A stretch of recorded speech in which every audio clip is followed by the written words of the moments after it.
Blog মানে মানুষের জীবনে যা কিছু ঘটে সবকিছু দেখাতে হয়। তো আমি তো অনেক কিছুই দেখাই না, তারপরে আবার যা দেখায় তাই আবার অনেকে সয় না। তো নেগেটিভ কিছু দেখালে পরেই নাকি ভাইরাল হওয়া যায়। আমার শখের ঘড়িটা, আমার বিবাহিত জীবনের প্রথম এই ঘড়িটা আমি কিনি, কুষ্টিয়া থেকে কিনি এবং আমাদের খুবই পরিচিত একটা দোকান থেকে কিনি। এই ঘড়িটার বয়স কত হবে, 2018 সালে এই ঘড়িটা কেনা। ঘড়িটা আমিরার বাবা শেষ করে দিল।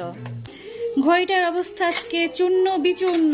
আহা, আরে আমিরার বাবা, তোর বাপ কি করলো রে মা? এটা এই মাম্মি তাকাও, আমার দিকে তাকাও মাম্মি, লুক এট মি।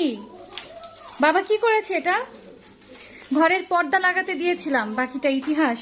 ও মা, হাত কেটে যাবে। দাও, রেখে দাও, তুমি যে আমার বাধ্য সন্তান, সবাইকে দেখিয়ে দাও, রেখে দাও। হ্যাঁ, রাখো রাখো।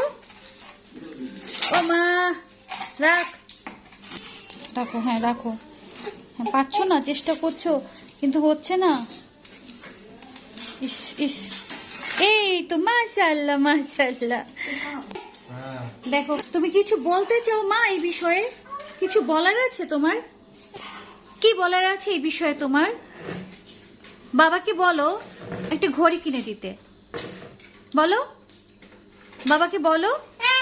হ্যাঁ বলো। হ্যাঁ হ্যাঁ হ্যাঁ, নষ্ট করে ফেলেছো, বলো ভেঙে ফেলেছো, একটা ঘড়ি কিনে দাও মাকে, বলো। হ্যাঁ হ্যাঁ, বলেছো? বলো বলো বাবাকে, বলো আবার, বলো বলো বাবাকে, বলো মাম্মি।